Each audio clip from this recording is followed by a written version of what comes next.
to achieve our targets, Sustainable Development Goal targets, our SARS program, our Sehat Sahulat program, and also conclusion, we also had a unanimity of thought on the challenge climate change imposes on Pakistan and this region.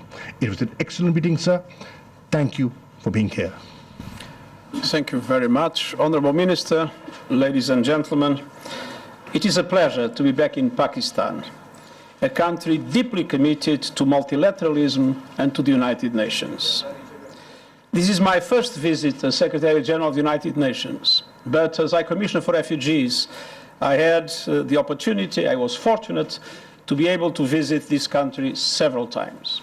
And as I said this afternoon in the conference on sustainable development and climate change, what I've seen as generosity, as solidarity in the Afghan people has created a love affair between the Afghan people and myself. And I'd like to thank the government of Pakistan and Prime Minister Imran Khan personally for inviting me, as well as Foreign Minister Qureshi for his strong support of the United Nations. I have a full agenda, but there is a common thread to all my events and meetings here. It is simply this: to recognize Pakistan's outstanding generosity and solidarity over many decades, and to highlight its place in confronting some of the biggest global challenges our world faces today. I strongly believe it is time for the world to step back and look at Pakistan through a wider frame.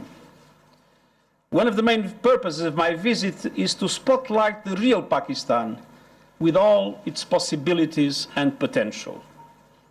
It is deeply rooted in Pakistani culture, from the vision of Muhammad Ali Jinnah to the philosophy of Allama Iqbal, to the music of Nusrat Fateh Ali Khan.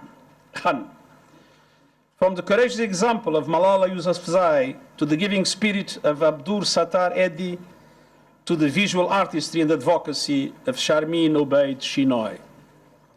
And of course, on better days, we also see it from the bats of the Pakistan cricket team, both the men's and the women's teams, I might add.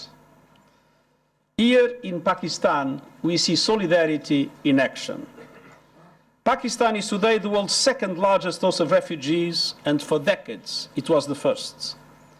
I look forward to taking part tomorrow in a conference marking Pakistan's 4 decades of support for Afghan refugees.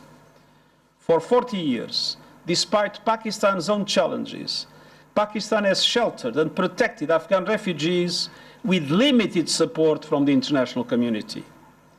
I can testify to this. Having served as High Commissioner for Refugees, I always found in Pakistan a reliable and generous partner. One can only imagine how much worse the plight of Afghans would be and how much more unstable the region might be without Pakistan's stellar example of hospitality and compassion.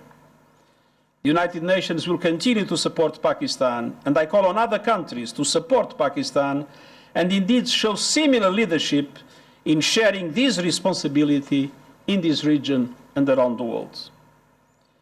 As we look to the issues of peace and security, the United Nations is profoundly grateful for the dedication and commitment of Pakistan's peacekeepers.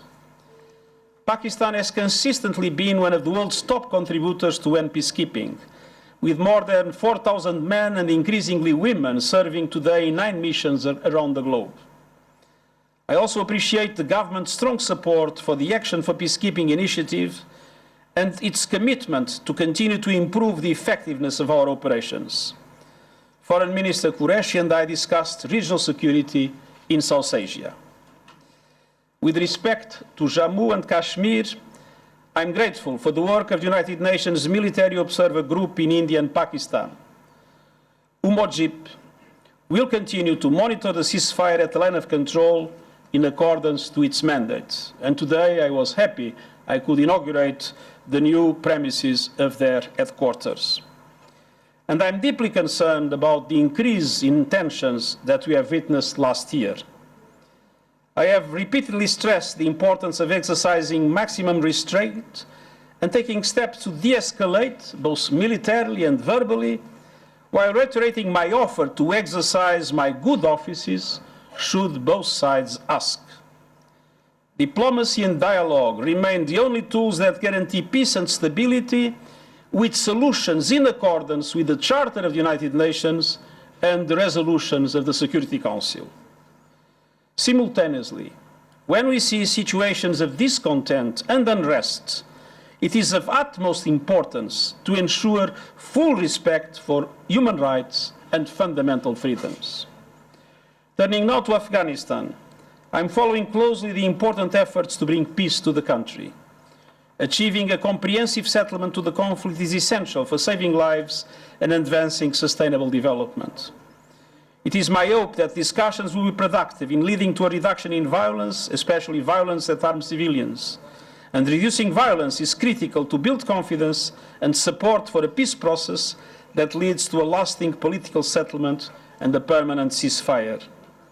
Such conditions would contribute to enabling the peaceful return of displaced persons and refugees to their homes. I want to reaffirm that the preferred durable solution for refugees has always been voluntary repatriation in safety and dignity to their country of origin, and this is also true for Afghan refugees. Through its support to the ongoing peace efforts and building the necessary regional consensus, Pakistan continues to play a crucial role in realizing this potentially historic opportunity for peace.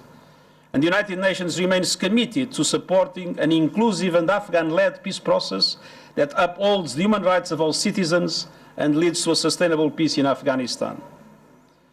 During my